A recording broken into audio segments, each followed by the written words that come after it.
ರೇಣುಕಸ್ವಾಮಿನ ಬೆದರಿಸೋಕ್ ಹೋಗಿ ಮರ್ಡರ್. ಪವಿತ್ರ ಗೌಡಗೆ ಅಶ್ಲೀಲ ಮೆಸೇಜ್ ಅನ್ನ ಈತ ಮಾಡಿದ್ದಂತೆ.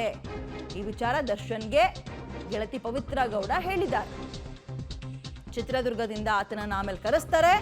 ಕರ್ಸಲ್ಲ, ಕಿಡ್ನಾಪ್ ಮಾಡೋದದು, ಕರ್ಸೋದಲ್ಲ. ಮಗನನ್ನ ಕಳೆದುಕೊಂಡ ಕುಟುಂಬಸ್ಥರು ಪಾಪ ಈಗ ಹೆಂಡತಿ ತುಂಬು ಗರ್ಭಿಣಿ, 5 ತಿಂಗಳ ಗರ್ಭಿಣಿ, ಗಂಡನನ್ನು ಕಳ್ಕೊಂಡಿದ್ದಾಳೆ. ಆ ಗರ್ಭದೊಳಗಿರುವ ಮಗು ಹೊರಗೆ ಬಂದು ಅಪ್ಪ ಕೇಳಿದ್ರೆ ಅಪ್ಪ ಇಲ್ಲ. ಮಗದೊಂದು ಕಡೆ ವಯಸ್ಸಾಗಿರುವ ತಂದೆ ತಾಯಿ ಮಗನನ್ನ ಕಳ್ಕೊಂಡಿದ್ದಾರೆ. ಪವಿತ್ರ ಗೌಡಗೆ ಅಶ್ಲೀಲ ಮೆಸೇಜ್ ಮಾಡಿದ್ದ ರೇಣುಕಸ್ವಾಮಿ ದುರಂತ ಸಾವನ್ನಪ್ಪಿದ್ದಾನೆ. ಇದೆಲ್ಲದಕ್ಕಿಂತ ಇನ್ನೂ ತೀರತ್ತೋ ಇಂಥ ಒಂದು ಸಾವು ಅಂತ ಅನ್ಸೋದು ಯಾವಾಗ ಗೊತ್ತಾ?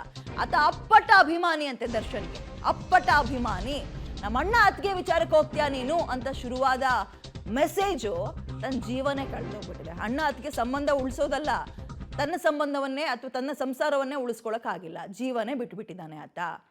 ಸಾವನ್ನಪ್ಪಿದ್ದಾನೆ, ಕೊಲೆ ಆಗಿದ್ದಾನೆ, ಅದು ಕೂಡ ವಿಕೃತವಾಗಿ ಕೊಲೆ ಆಗಿದ್ದಾನೆ. ಯಾವುದಾದ್ರೂ ಗಾಡಿಗೆ ವೆಹಿಕಲ್ಗಳಿಗೆ ಪ್ರಾಣಿಗಳು ಸಿಕ್ಕಿ ಸತ್ತಾಗ ಮೋರಿಗೆ ಬಿಸಾಕ್ತಾರಲ್ಲ, ಹಾಗೆ ಈತನ ಬಾಡಿ ಕೂಡ ಮೋರಿಲ್ ಸಿಕ್ಕಿದೆ.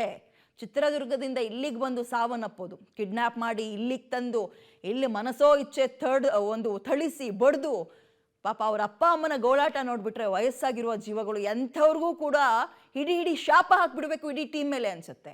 ಎಂಥವ್ರಿಗೂ ಕೂಡ ಅಲ್ಲಿ ನೋಡಿ, ಅಲ್ಲಿ ಕೈ ಮುಗಿದು ಕೇಳ್ಕೊಳ್ತಾರೆ ತಂದೆ ತಾಯಿ ಇಬ್ರು ಕೂಡ.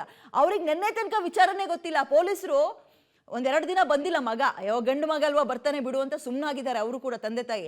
ಇನ್ನು ಯಾವಾಗ ಬರ್ಲಿಲ್ವೋ ಅವಾಗ ಕಂಪ್ಲೇಂಟ್ ಕೊಟ್ಟಿದ್ದಾರೆ, ಕಾಣೆ ಆಗಿದ್ದಾನೆ ಮಗ ಬಂದಿಲ್ಲ ಅಂತ. ನೆನ್ನೆ ಬನ್ರಿ ಇಲ್ಲಿ ನೀವು ಅಂತ ಕರ್ಸಿರೋದು ಅಪ್ಪ ಅಮ್ಮನ್ನ. ಪಾಪ ಜೀವನೇ ಹೋಗ್ಬಿಟ್ಟಿರುತ್ತೆ ವಿಚಾರ ಕೇಳ್ತಿದ್ದಂಗೆ. ಮಗ ಇನ್ನು ಮುಂದೆ ಇಲ್ಲ, ಹಿಂಗೆ ಕೊಲೆ ಆಗಿದ್ದಾನೆ ಅಂದರೆ, ಕಾಣೆ ಆಗಿದ್ದಾನೆ ಅನ್ನೋದೊಂಥರ, ಕೊಲೆ ಆಗಿದ್ದಾನೆ ಅಂದರೆ ಸತ್ತೇ ಹೋಗಿದ್ದಾನೆ, ಯಾರೋ ಕೊಲೆ ಮಾಡಿದ್ದಾರೆ ಅಂದರೆ, ಅದರಲ್ಲೂ ಕೂಡ ದಿನ ದೇವ್ರಿಗೆ ಕೈ ಮುಗಿತಿದ್ರೋ ಇಲ್ವೋ ಗೊತ್ತಿಲ್ಲ, ಇವ್ರ ಅಭಿಮಾನಿಗಳು ಇವ್ರನ್ನ ಪೂಜೆ ಮಾಡೋದು ನಾವು ನೋಡಿದ್ದೀವಿ.